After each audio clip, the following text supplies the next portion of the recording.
I'm going to welcome the gorgeous, the savvy, the wonderful Jan Touchberry to the group.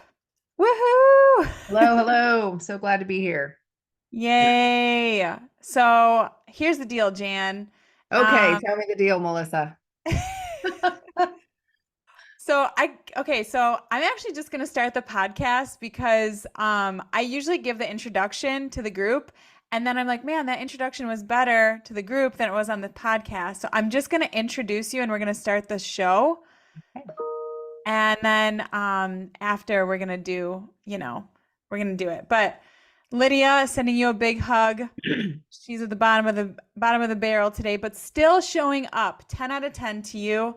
I had a day like that this week, so I feel you. Love seeing the eights. Five, yes, because of the chaos. I get it. And then Amy's a seven. Okay, Fab. Yes, I agree. Jan, you do look beautiful. Oh, thank you. Okay, so for today, guys, you know the deal. Everyone goes on mute, and then we're going to do this podcast episode. And Jan is queued up on some of the things that you guys have been putting in our chat. And we're going to do this episode and just dig right in. So you're going to get to know Jan as I introduce her because I have so much to say about Jana Lan. Just love her. Okay, here we go. You ready, Jan? So ready. Okay. All right, three, two, one. Hey guys, welcome back to the She Can Share podcast. I'm pumped to have today's guest on the show, Jan Touchberry, who is not just a good friend of mine, but is incredible with branding and business. And this is a little bit about who Jan is. She's the founder and lead collaborator at the Brand Collaborative, where they focus on unearthing the gold in your personal and professional brand. She is passionate about partnering with her clients to create visual brand assets and websites that stand out from the crowd, drawing your ideal clients. She's a full-time vocational ministry in Dallas, Texas, loves spending time with her husband, 4 kids, and almost 3 grandkids. Jan, welcome to the show. So glad to be here. Thank you so much for having me. Yes. Jan is like so I've known Jan and I have known each other, I guess just for about a year, but Yeah. I've gotten to know her and love her the more and more every time we get on a call. And she is an 8 on the Enneagram for anyone that's interested or does that. And she'll tell you like it is. So that's why I love having her in my life. That's why everybody needs to know her and follow her because she's not going to blow smoke up your dress. She's Mm-mm. going to tell you the truth and she's going to also like give you a pat on the back in the meantime. So, we're really going to have a conversation today about branding, personal branding, and strategy. So that's why I wanted to bring her in because Jan is the type of friend where I'll call her and be like, hey, what do you think about this? And what about this? And we'll go back and forth on strategizing. And I just thought she'd be an awesome guest to have for anyone that's feeling like stuck, not really sure where they're at in their business, kind of feeling like what's the next step. I feel like our conversation today is hopefully going to shed some light on that. So, Jan, how does that sound to you? That sounds so great. You have pushed all my passion buttons. So let's go. Okay. Go. So, Jan, I was thinking before this call, and I know we chatted actually before we talked about brand strategy. And, I do a lot with social media. And I think one of the things that I wanted to talk to you about is how social media is really just the top of the funnel in anyone's business. And I remember when it was a light bulb moment for me when I realized that. But I want to just kind of hear your thoughts on like if someone is looking at social media and growing their personal brand or growing their business, what is the customer journey? Can you like just walk us through that? Well, I can try. Everyone's customer journey is going to be a little bit different depending on your business and what you're selling or what your ministry is. I think that the social media landscape has changed a lot over the last 5 years. Like it's really been um, it's been a fast forward. When I started my first online business back in 2013, social media was the way that everybody did business.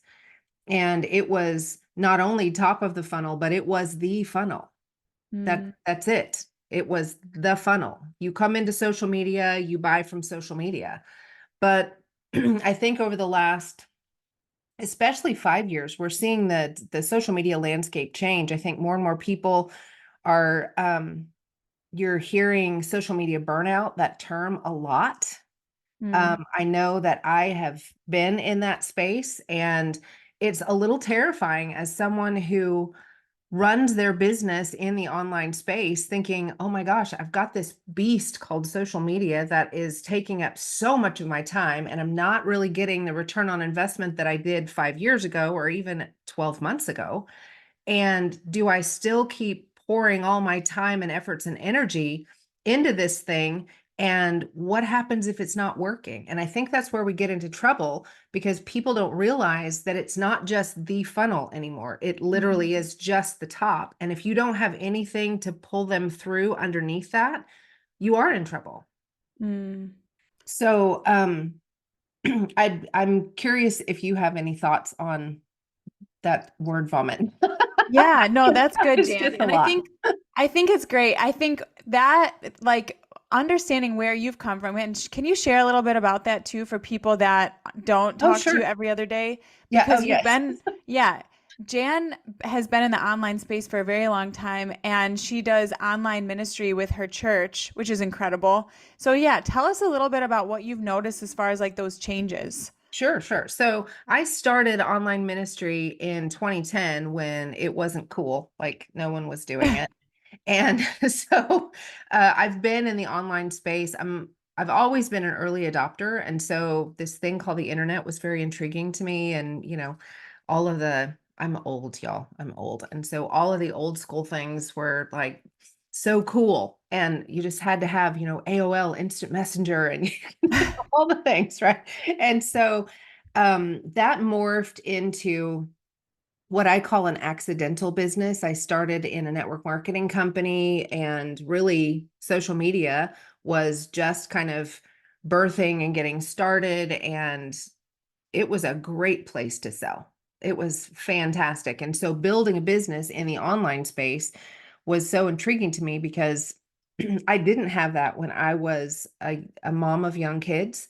And I desperately desired to have an income where I could stay home with my babies. And here's this magical thing called the internet, where now moms can stay home with their babies and still earn an income. And oh my gosh, I have to tell everybody about it. I was so excited. And so I started really teaching how other people could make money in the online space. And at my church job, I was not only the online pastor, but I was also in the communications department doing social media. I started our Facebook account, the very first one, with no people. And back in the day, it was like, oh yeah, social media is just a fad. I'm like, you're wrong. It is here to stay. And it's, fast forward, what has it been, like 11 years now since I really started doing all of that online business stuff. And the landscape really has changed, and it's become um, there's the time that it's like a pay to play. You're not going to get it's organic traffic is so much harder now to Mhm. get. If you don't have money to put behind ads, are you really going to make the amount of money that you want if you're just literally posting and praying that it gets put in front of the eyes that need to see it, because you're at the mercy of the almighty algorithm? Mhm. And if you don't understand the algorithm, or God forbid it change in 24 hours, and what was working yesterday doesn't work today, it's so much. And I feel burdened for those who are in the online space trying to make a living and trying to keep up with all of that. And run a business at the same time. Mm, It's hard. And so I think coming back around to what your original question was about strategy, mhm. it's part of a strategy. Absolutely. I think it should be. I think Mhm. everyone needs some sort of online presence, social media presence. Um, but it doesn't have to look like it did a year ago. It doesn't have to look like it did 5 years ago. It can't. And so, really figuring out how that works in your overall strategy, how much time do you have that you're willing to and able to devote to it, and still be pushing the ball forward to reaching all of your personal business goals? I think Mhm. that really is the question. Yeah, I think that's great, Jan. And I love how you have like such a wealth of experience in the online space because you're right. In 2010, it wasn't cool. I It mean, was not. I look back at my posts from 2010. I'm like, I was so weird. Why was I posting that online? Do you guys ever do that? You look at your Facebook memories and you're like, what? Yes. No, no. Jan Touchberry says, blah, blah, blah, blah. Like it wasn't even in first person. What was that? I don't know. No, it's true. But I do love what you're saying, only in the sense of like it's important as business owners and also people that are doing this that we understand like the full story and the full picture of how it all plays a part. And so I think like it was news to me even when I was like, "Oh, like if I'm putting out content, I need to like have a place that I'm bringing them into to build community." Because I've heard people say like in this community, but it's not, it's an audience. It's like, where are you building that community? So just different ways to do that, like through an email list or a Facebook group, right? Or your membership. So I think it's just knowing that like you're putting content out there to bring people into something. And we've talked about even like you're really big on text lists, right? Mhm. Yes, I love text lists. Everyone texts. Everyone texts. Yeah. You helped me set up mine. And I think I use it for this group, the social media mentorship. But outside of that, Jan, I got to get on my text list game. But what would you say, as far as like how do you get somebody off of social media into like your business? Some people might not even know the term lead magnet. Can you explain what a lead magnet is and how to create a good one? Sure. Well, I think you do know what they are because you've probably all opted into one or 1,000 or 1 million of them. That's how you get on other people's email lists, right? You find something that they have that is valuable to you, and in exchange for that thing, you give them your email address or your text number. Different people are doing it different ways now, or some you'll notice are asking for both your email address and your text number. I am on so many text lists now. It's like you almost can't get on a lead magnet without also offering your phone number these days. I think people are finally catching on to that. Again, early adopter. Um, but the basic premise of a lead magnet is because if social media, you've probably heard this, social media is real estate that we do not own. It is owned by Meta, or for those of you on Twitter, Elon Musk. It's not owned by us.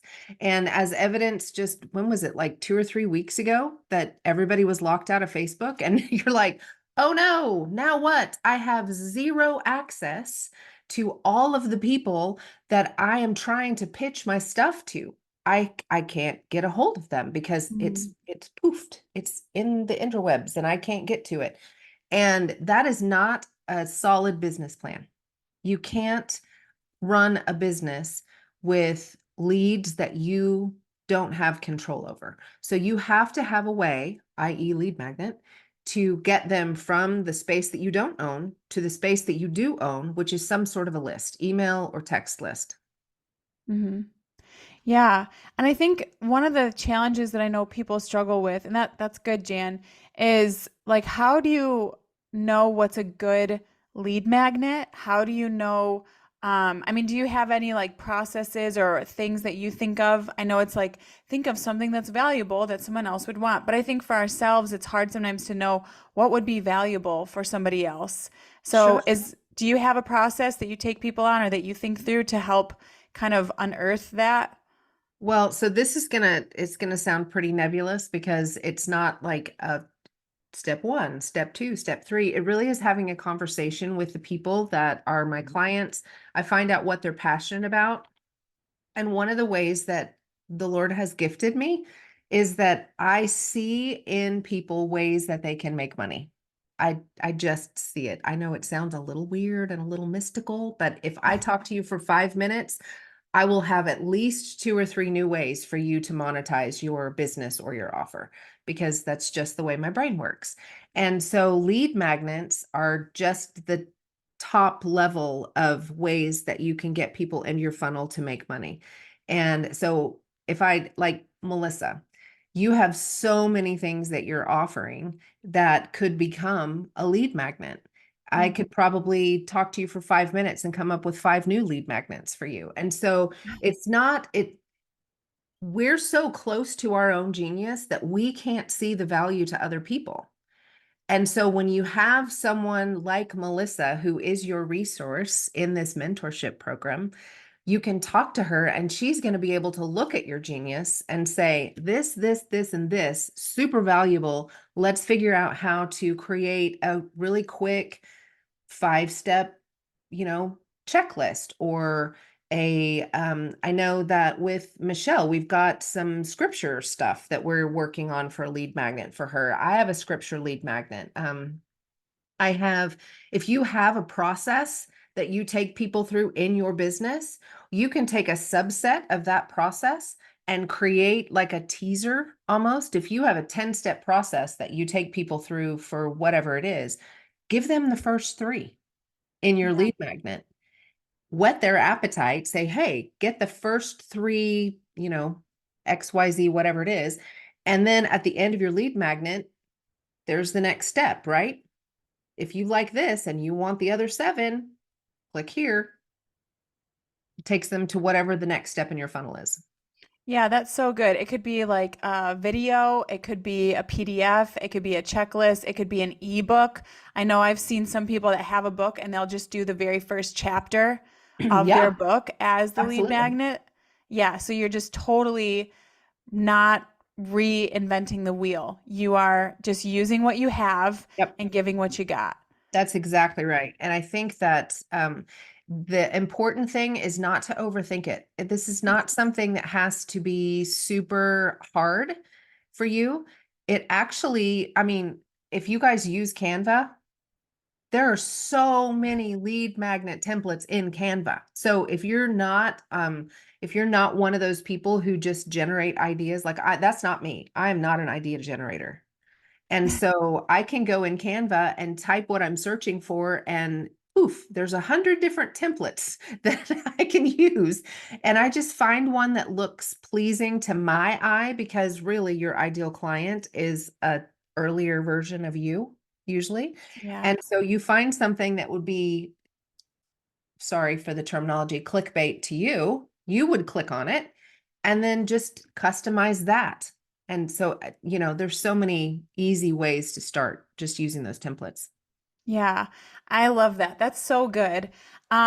So for those, just to recap, social media is top of funnel. It does take time, it takes effort, it takes energy. It's necessary. It's not the same as it was. It's important if you want to get somebody to come into your business that you have a lead magnet, something that they're going to find valuable, that they'll exchange their email or phone number to give you theirs. They come into your email list or come into a Facebook group where you can continue the conversation and add value to them. Jan, I wanted to ask you this too, and I'm going to take a little bit of like a right turn here, but something else that you're great at outside of thinking through like strategy and your brand is putting your personality into a digital footprint. And that's what branding, I think you actually said that to me. You're like, that's what I love to do as a designer, brand designer. Take your personality and put it into digital footprint with colors, fonts, and things like that. For somebody that's like listening right now and they're like, yeah, I can't figure out my colors or my fonts or like my personality. What are some simple steps that people can take if they've got the strategy and they also want it to look pretty? What are some simple steps that people can take to like understand that about themselves? Okay, this is going to sound really funny, but I promise this is what works. Look in the mirror, look in your closet, and look around your house, and you will find yourself. We surround ourselves with our brand. My house is my brand. My office is my brand. And when I try to deviate from it, it doesn't sit well with me. Something's wrong. It doesn't feel right. And then I look around and go, oh, that's because every stinking thing in my home is a neutral. My brand is neutrals. That's it. And so it's like, and green, neutrals and greens. That's my brand. Yes. And so I mean that happened with you and your brand, Melissa. It wasn't sitting right with you. Hmm. And if you look at the things you surround yourself with, you surround yourself with your brand colors. You just do. And so we make it too complicated. We Mm. really do. We make it too complicated. If you are a lively, vivacious people person like Melissa, and your brand colors are anything but lively, vivacious, and drawing people in, you're not hitting it. And so you really need to, I mean, really just what makes you sing, what makes your heart leap, what are you drawn to at a store, what colors, what things, what music, what, all of those things go into making us who we are. And if it really is not difficult to, once we've pegged that, to then say, okay, so I am a person that if you use three words, this is not me, right? Like if I was describing someone else. Hello, puppy. The words to the words to describe someone would be joy and peace and um alive, right? So if you know anything about color psychology and you're working on colors, you can go and you can get a color psychology chart and you can look at the colors that correspond with those words that really are embodied by that person, and you can find colors that would equate to those words. So joy is yellow. Like I look at Amy's, little picture and it's yellow, and that is Amy because she is joy. And so peace is usually blue. It's very calm, right? Alive would be, things that are vibrant like oranges and yellows and um, I try to steer clear of like a true red because if you're going to use it, it needs to be like little pops of red here and there because red can be a very aggressive color. And it'll either draw aggressive people or it will turn people away. So if that's the type of person that you're trying to attract as an ideal client, then absolutely use red. But it's not for everybody. But you know what I'm saying? Yes, I know what you're saying. Now that my dog has calmed down, I can actually tune in to what you're saying too, Jan. And that's why you love the podcast. It's authentic and real, and that's my brand. Yes, it is. It really is. Talk about lively. That's good. I think it's great too to think about like who you are. We talk about that a lot in the social media mentorship, thinking about literally who you are. It's like a journey of self-discovery that then you're truly just expressing Christ in you to the world. And that is what your personal brand is. Yeah. I do actually too want to hear your thoughts, Jan, on why is it important? Like, what do you see as far as like helping people build their personal brand, especially as Christians? Why is it important, and what are ways that you're seeing people do that? I'm going to make sure I understand the question that you're asking me. Why is it important to build a personal brand? Well, so steer me back if I'm going down the wrong trail, Melissa. I'll steer you. Thank you. Just love the magic of editing. You just cut that part out. Um, so the Lord has put each and every one of us here on this planet right now for a reason. There's a reason that we weren't born 100 years ago or 100 years from now. He has a purpose and a plan for each and every one of us. And there's no two people on this planet that are made exactly the same. Everybody has unique characteristics, unique callings, unique purpose, and that is our personal brand. Our purpose, the reason that the Lord put us here, is our personal brand. He has branded us, and it is our job to put that out into the world. And if we don't, if we are keeping that close, if we're afraid, if we're not stepping out in faith and courage to put ourselves out there, there's a piece missing that the Lord has designed for this very time and place.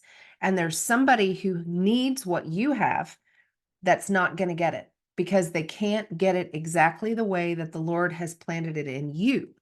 Mm. And so we're just, I know this is the Enneagram 8 in me, y'all. So just that know that that's the filter that always is. But I struggle with when we have been put here for a purpose and a design and we're not fulfilling that design, are we sinning? Mm. I mean, that's in your face. But I think if we really were to dig in and we were to stand before the Lord and say, was I sinning when I didn't do what you asked me to do, when I didn't show up as my full self because I was afraid or fearful and I was afraid that people would laugh at me or not like what I had to put out in the world or whatever. Yes, he would say, yes, yes, you were. I Mm. designed you for this. I've equipped you for this, and I will walk beside you as you walk into this. But if you don't do it, you're not doing what I've asked you to do.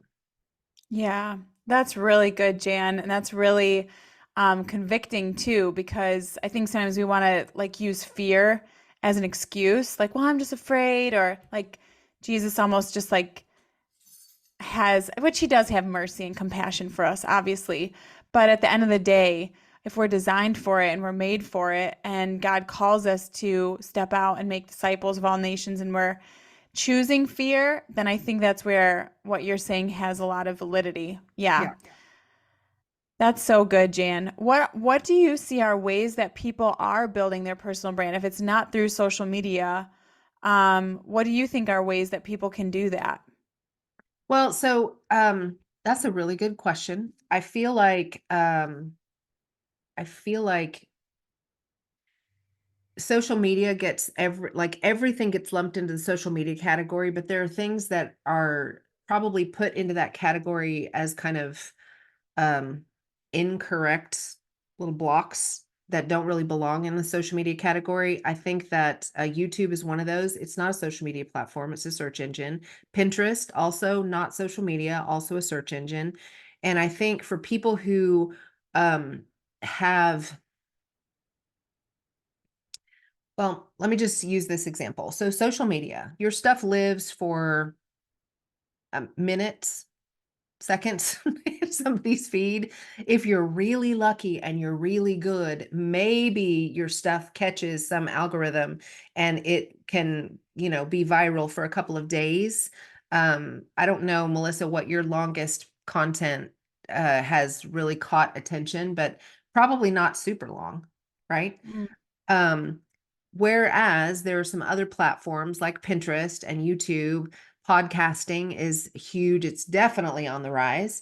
Um, those things you can search for and your content lives indefinitely. I listened to one podcaster who is very, very big on building her business through Pinterest. It really is the main way that she builds her business. And she says that she still, on a daily basis, is getting revenue from posts that she has had in the Pinterest space for years Mm. because the algorithm is a search engine like Google. And if someone is searching for what she has to offer, they put in the keywords and it pops up, and it doesn't matter how old it is. You don't get that on social media. Mm.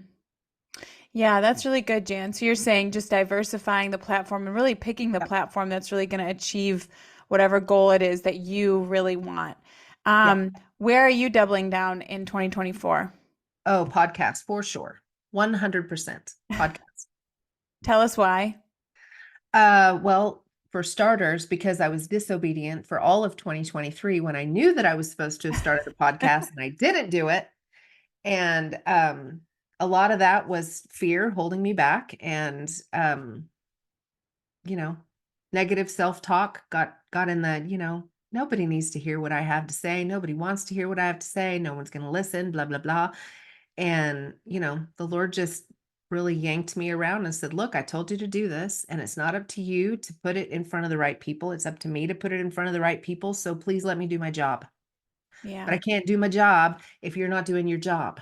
So do your job. So I launched a podcast January 4th. It's very exciting. Just today was episode 14. Um, and so for me, podcasting is a really big deal. I think secondary to that is I am choosing the path of least resistance for me, and I am creating one piece of content that can go in multiple places, including Pinterest, YouTube Shorts, and Instagram Reels. And so it just it's the amount of time that I have right now. It's where I'm willing to invest that time, and we're just going to let the Lord do the rest. Yeah. That's great. I love that you have chosen something to put content out in because I think podcast is another way you can grow your personal brand. It's another Absolutely. way of consuming content that is a great way to build community, and it's something that you own, right? Yep. It's your platform. Checks all the So boxes. yeah, so I love that you have a plan, a consistent plan to do that, and I think that that's awesome in order to explore long form content. Social media is really just short form. People get a snippet or a blurb. Yep. But if someone's going to invest, 20 minutes with you, 30 minutes with you to listen to your show, they're probably a more qualified lead. And so it's also good, just a plug, that whatever lead magnet you have, right? If you have it on a podcast, talk about it. Yep. And I'm something that I've been thinking about is talking about it in the beginning. I should have done that on this podcast episode. Talk about your lead magnet when you open the show and invite people in rather than saving it for the end. So that's something I think that is great, but just leveraging content. I think at the end of the day, as long as you're being faithful to steward the message that God's put inside of you, whether it's, um, social media, whether it's podcasting, whether it's blogging, whether it's, being faithful with that email list, I truly believe that if we're faithful, God brings the growth in whatever area that we need. I Yep. think what's just where the strategy comes is truly not looking at what everybody else is doing, but leaning into God's voice for your business, your brand, and doubling down on that. Um, I've been looking at LinkedIn more and more. That's Mhm. something that I've been thinking about. So I think it's about that, especially as Christians, especially as believers. Yeah, I agree with that. I think LinkedIn is another platform that is in my future. I can't wrap my head around also doing that at the same time. So I'm going Yeah. to wait until the Lord releases me and says, okay, go. Yeah. Uh, but I will say this, when we going back to the funnel piece, when you're talking about long form versus short form content, sorry, everyone needs a platform, whatever it is, for long form content. Everybody, whether it is YouTube with videos, whether it is audio with podcasting, or whether it is written blog, everybody should have long form content. Because, and by long form content, a blog doesn't have to be 3 pages long. It could be 5 paragraphs long, right? But that's longer form that most people are going to put on a 1 paragraph social media post. It's a place that you're getting more of your personal brand, more of your thoughts, more of your purpose, more of your mission out into the world. And then you take that one piece of long form content. So I'll just give you an example of what I do. Right or wrong, this is how Jan's funnel works. Okay. So I put out the podcast, I record it on video. So it also goes on YouTube, right? One piece of content, YouTube. I take the audio out, I put that on my podcast. I create a transcript, and then I use the transcript as a basis for a blog post. It's not word for word transcript, but I run it through Chat GPT. Hallelujah. Take this podcast transcript and turn it into an outline of a blog post for me. So then it takes the transcript, creates this outline, and then I can fill it in as a blog post. So I post that. So now I not only have one piece of long form content, but I have 3 pieces of long form content that are going to reach different demographics. And then I use an app called Headliner. I know that Melissa's team also does this for people, but Headliner uses AI. Melissa's team is probably all like very painstakingly finding the little nuggets, and AI doesn't always hit it. People, real humans, always better. But I use an app called Headliner, and it picks what it thinks will be the most popular points in my long form content, and it pulls those out so I can create audiograms from them. And I use those audiograms. If people don't know what an audiogram is, it's basically a social media post that just has a wave line for your voice, and you just overlay your voice on it. Um, so it goes into social media as a video, so it would be a reel, or a post, but it has audio with it. And then I take that and I'll post it on all of my social media. I'll post it on YouTube Shorts. So it's taking those long form content pieces and then narrowing it down, narrowing it down, narrowing it down, and then putting it all the places. Mm. Well, that's a lesson in repurposing content, everyone. If you want to know how you can take one piece of content and turn it into multiple, that is such a great strategy. I know somebody who's a genius at this, and he calls it a content waterfall. And Yeah. he will write an email on Sunday night, or sorry, a blog post Sunday night. And then he uses that as content for his training and his mentorship. And then simultaneously, he makes that training a podcast. And then the next day, he turns that into a blog post that he sends out to his email list. And then he turns it into short form video content. So I love the idea of people using long form content to really make it bite sized. Because at the end of the day, social media is a modern day business card. Yeah. It's a way that people look at to see, you know, people do obviously look at numbers and metrics, but I think at the end of the day, even for myself, people are smart and see genuineness. You know, if you're showing up on video or you're creating content and just you're being genuine and authentic, that really goes a long way. And that is one thing that I love about video. I had somebody the other day reach out to me for a speaking event, and he was like, "Oh, I've watched your videos on social media." I'm like, "Great." You know, so even when people aren't commenting or posts aren't going viral, you just need the right people to see your stuff. And I think that is important. It's not the be all and end all like maybe it was in 2010 when you started, Jan, but I think that it's necessary and it's important, and it helps you hone your message better. Well, I think So that if you're not on social media, if you don't have some type of presence on social media, people who are looking to book you for whatever it is won't, yeah. because there's something wrong with you. What she doesn't have social media? What is wrong with this person? I think that, I don't know, this hit me last night. I don't remember what took me down the rabbit hole, but I started thinking about Facebook stalking or Instagram stalking. Um, and really that is, we use that as kind of this terminology of how we find people, how we discover who they are. I'm going through the process of interviewing applicants for my podcast. And what's the first thing I do? I stalk them on social media because I want to know who they are, because that is their personal brand. And do I want to associate myself with their personal brand? Mm-hmm. And so that's just one more reason that your brand has to be strong. You need to be who you are. One of the things that again, it's all the Enneagram 8, y'all. Go You for it, get to Jan. see what you get. Bring the fire, Jan. Just when we can't be who we authentically are in every space that we occupy, whether it's in person or whether it's online, we have got to bring the very truest, authentic self forward, because those are the people who are going to be drawn to you, are the people who God has for you. So be who you are and be that everywhere. everywhere. Yeah. It, yeah, that's all I'm gonna say about that. I love that. I love that. And what's so funny too is the fear that can come with that.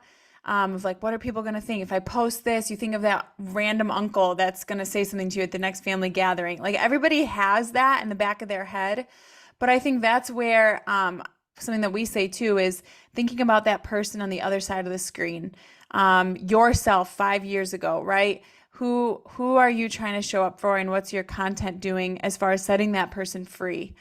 And being authentic, Jan, right? Be your Enneagram 8 self. Don't know But how to be anything else. you don't know how to be anything else. I know.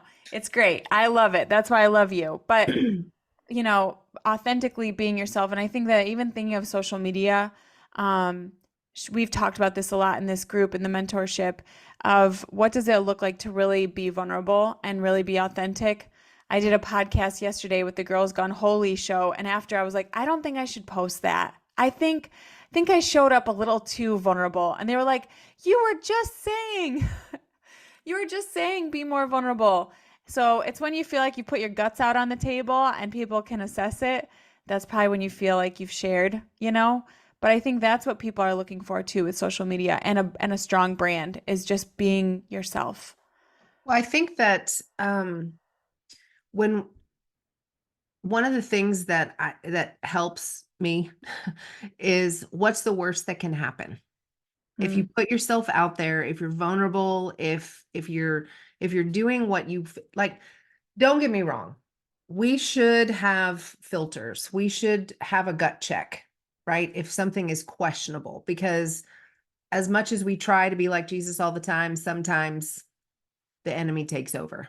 yeah, And so we need to be asking ourselves the right questions. Is the Lord actually quickening this in my spirit, or is this just something that my humanity is getting the yeah, best of me, right? So always have a filter. But if you really feel like the Lord is quickening something in your spirit to put out there and to be your authentic self and to be vulnerable, there's a reason for it.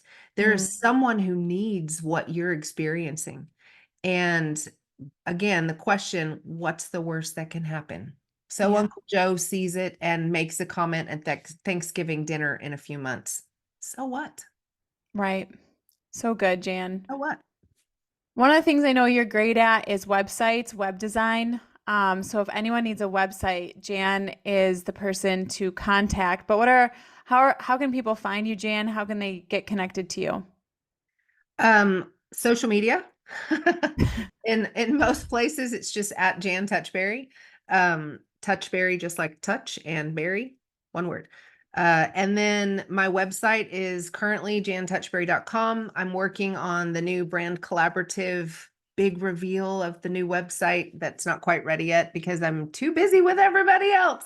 It's like, the hair person who can't cut their own hair, or nail person whose nails look like, you know, poo. My website's not done yet. So there you go. I love it, Jan. Well, you are so gifted at that and so Thank you. gifted at helping people recognize who they are and putting it in a digital footprint. So thank you so much for being on the show today. You're And for the welcome. ladies in the social media mentorship, we're going to go to Q&A. And if you are interested in knowing more about the social media mentorship, you want to help understand more of what your message is and get clear on who you are, then check out the link in the show notes and be here next week for another episode on the She Can Share podcast. Cut. Okay. Fab. Jan, thank you. I You're know we welcome. have some time left, but I'm sure pretty much everybody, once you said, I can tell you exactly how to make money in, 5 seconds, everyone's like, where can I book a call with you, Jan? So there were definitely some questions in the mentorship about some next steps that people are having. If anyone wants to come off mute and ask Jan about anything that she shared today, or just a question about your own business, please do that now. Hey Jen, can you speak to having a following on Facebook where just maybe a small percentage of those will actually ROI for you? And how do you circumvent that when you know that, I have 700 friends, but maybe seven of those actually are my people? Sure. Yeah. I think, and Melissa probably has lots to say about this as well, but it doesn't matter if you have 700 or 7. It matters how invested the people are that are invested. So if you only have 7, but those 7 all are so invested in what you have to offer that they're going to purchase, and then they're going to become raving fans and share with other people who are going to become raving fans, that is the base that you need to have a very successful business. That's true. That's good. Thank you. Tierney. Hi, excuse me. Um, Thank you so much. All of this was so valuable. Quick question, just or just insights on.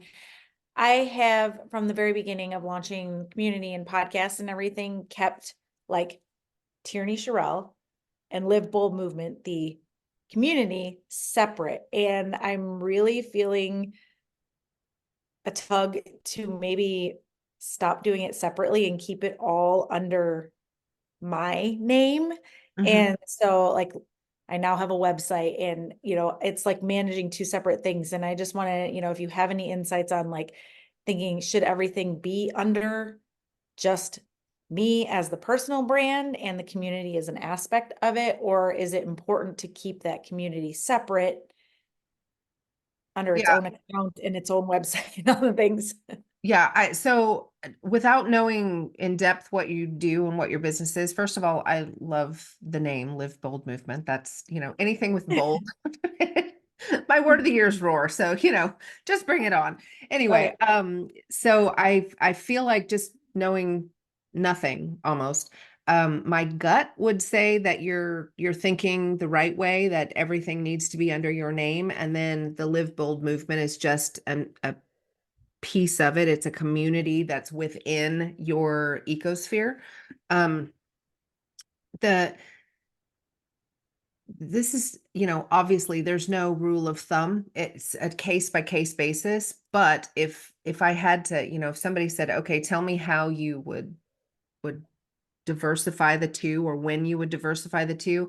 I think when you're talking about you as the face of it versus an agency type thing, right? Those are 2 separate things. I will always be Jan Touchberry, and I will have different things in that ecosphere of Jan Touchberry. But my agency, the brand collaborative, needs to be a separate thing, because I just run the thing. I'm not the thing. Does that Mhm. make sense? Yeah. So that may be an easier way to kind of help slice the pie, so to speak. Yeah. Thank you. Mhm. I totally agree with Jan, and I do think Tierney, you should bring it together. And I also, when Jan was talking to you, I felt God drop something to me in my spirit for you, so I want to share it. Yes, please. I feel like in this season, God is hiding your value. I feel like He has so much in store for you that other people haven't recognized yet. They haven't seen.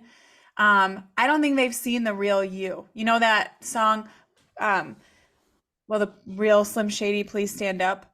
I think that you have stood up in who you are, but I think God is hiding your value in certain ways, and that God's going to be having a reveal party for you soon. And I really feel to just like keep on, like things that you're like, I'm doing this, I'm doing this. And it almost can sometimes feel like, when you're hammering something, you're hammering it, you're hammering it. I believe the wood is going to split, and that is going to be the reveal. But I just feel that God really sees you, Tierney, and in certain ways, He's hiding your value from certain people. And there will be a reveal, but I just feel to encourage you to stay faithful in what He's told you to do. Wow. Thank you. I've been so hesitant I felt like I needed it separate. And I think God has been really revealing, like, you were doing that because it looked that way in the mentorship that you came from, and you need to do it the way I'm telling you to do it. So, wow. That's Thank so you. good. That's powerful. Woo! I want an invite to the reveal party. Yeah. Jan. Anyone else? I know you guys had questions in the chat too.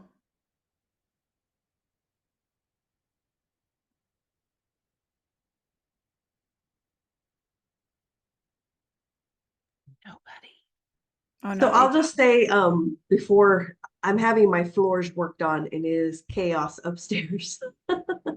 So my question was in regards to a lead magnet. And you know what, Jan, I appreciate you saying about Canva and just not like making it so hard. So I feel like that's just like a simple way to just go and like do a simple Google search in Canva and actually come up with something and even ask other people to give me some feedback. So you actually answered what my question was when you were talking. So thank you. Good, you're welcome. I will say, don't overthink it.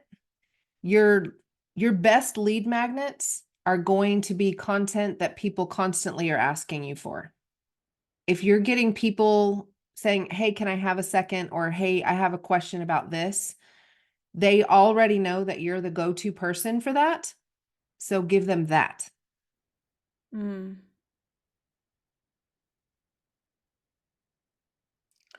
Yeah. Go, Barb.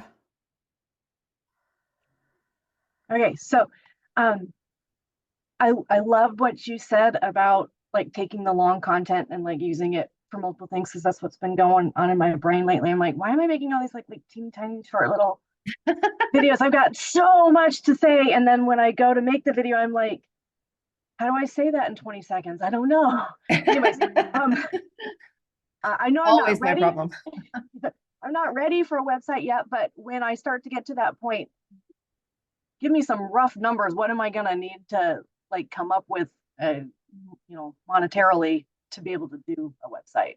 Yeah, that's a good question. And I wish that I could give you like a very narrowed down number, but it really depends on what you're looking for with a website. Some of them are more involved, which obviously is going to be more expensive. I would say that Book a call with Jan. yeah, the best way to narrow that down is to book a call for sure. And it also depends on, is it something that you're going to try to do on your own, or is it something that you want someone else to do? Is it template based? Is it completely customized? I mean, websites can run from, hey, I do it myself and I spend $99 on hosting, or I want something completely customized that has all the fancy bells and whistles that's going to cost me $15,000. So like there's a huge range, Yeah. huge. I Maybe would say someday. that, yeah, I would say, well, I think that there are very few people who need the higher end, right? Most of my stuff is like on this end. But looks like the higher end. It looks fantastic. It does. She does a great job. Um, Angie, I know you had a question about your lead magnet. Do you feel like you got that answered? Think I have a good start. I liked what Barb had suggested. And Jan, you said lead magnets. So you suggest more than one? We'll start with one and Okay. let it have some time to get going.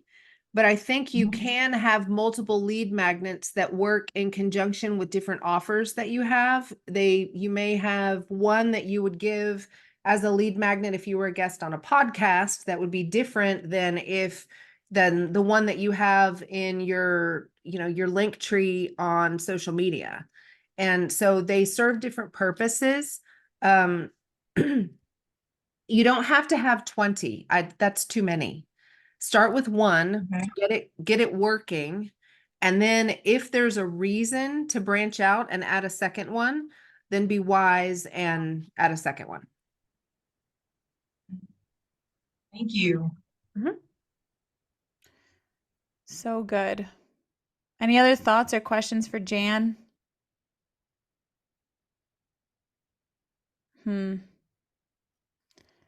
Stacy, do you have anything? Oh my goodness. So I was sitting here and I was trying to think of like an exact question, but I guess for me really is because I've been working on my personal brand.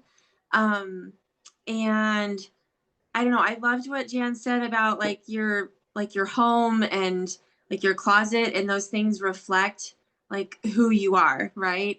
And you know, I guess kind of, I don't know, like how that's what I was trying to think, like how do I put it into a question? Because I've just been kind of struggling too with like the whole lead magnet thing. And what exactly, because I've been in social media for a long time now, and I'm just kind of wondering like what that might look like for me. And I know you don't know a lot about me, but real quick, so I'm basically been working with Melissa through the mentorship and everything to I work with a company called Girl Power Alliance, so I'm an ambassador for them, but also understanding that like I'm not Girl Power Alliance's brand, but really learning to brand myself, and kind of how would that look like for creating a lead magnet. What is your main business? So my main business is Girl Power Alliance. Okay. Currently, I'm also working on starting a podcast this year. So, Hey, yeah, yeah, yeah, definitely. tell me So I about, definitely being some sort of like a kind of like a Christian life coach, going in that direction. But yeah, GPA is my main business currently. okay, tell me what Girl Power Alliance is. So Girl Power Alliance is a faith-based personal and professional development company. Okay. So it's a digital product. We have like over 200 courses. We have our 16-week biblical leadership course with Radiant Leadership Academy that people can walk through. It's also a membership-based program. So Okay. And you're an Yeah. affiliate for them. yeah. Okay. So I would say a good lead magnet for you would be, again, what do most people come to an organization like Girl Power Alliance looking for? If Okay. it's trying to, I don't know, getting themselves organized, or 5 steps to being a better leader, or, figure out what most people would be searching for Girl Power Alliance for, and create a lead magnet that will give them part of that. Okay. Attract them to you so that you can then move them through your affiliate funnel. Okay. Does that make sense? Yes, it does. Yeah, because I'd actually been talking with a good friend of mine about it too, and really like leading with one of the courses that we have specifically. So I guess that I could literally use that as a lead magnet, just talking about and sharing more about Radiant Leadership Academy and kind of what that like the transformation that you can have through that. Yeah. Yeah. Okay. I think that sounds Thank great. you. Yeah. I do want to address, let me go back up to something that Tierney and Barb were talking about in the chat here about the websites. If you are tech savvy and you feel like you have the ability to go onto a platform like Squarespace and create a website on your own that you're going to feel proud of, and you don't mind spending the time to do that, absolutely do that.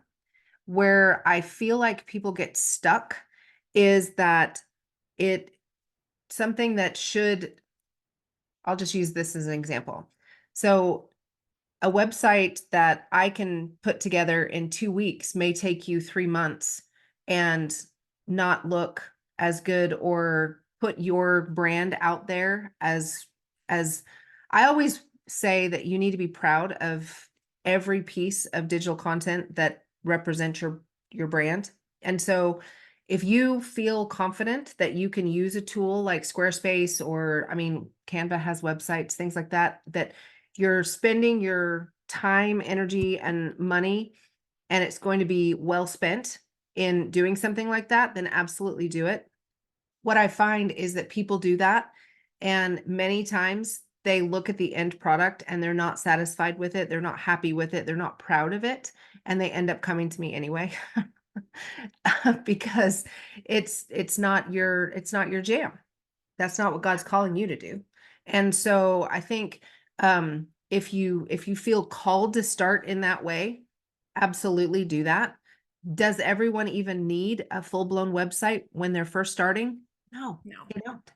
You just don't. So I think, really looking at what you need at this point in your business. And then Barb, the question that you ask, to how much should I be thinking about putting away so that when I'm ready, I have the money. That's the right question.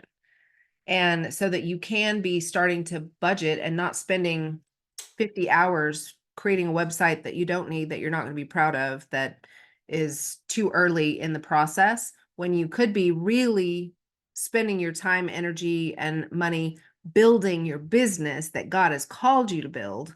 And then when it's time, you have the revenue coming in to be able to invest in things like websites or podcast equipment or whatever it is that He's calling you as your next step to build your business and invest in. That's great advice. Yeah. You don't need a website to start. Nope. You really don't. So, okay. Jan, thank you so much for coming in and your time and sharing your expertise. You're welcome.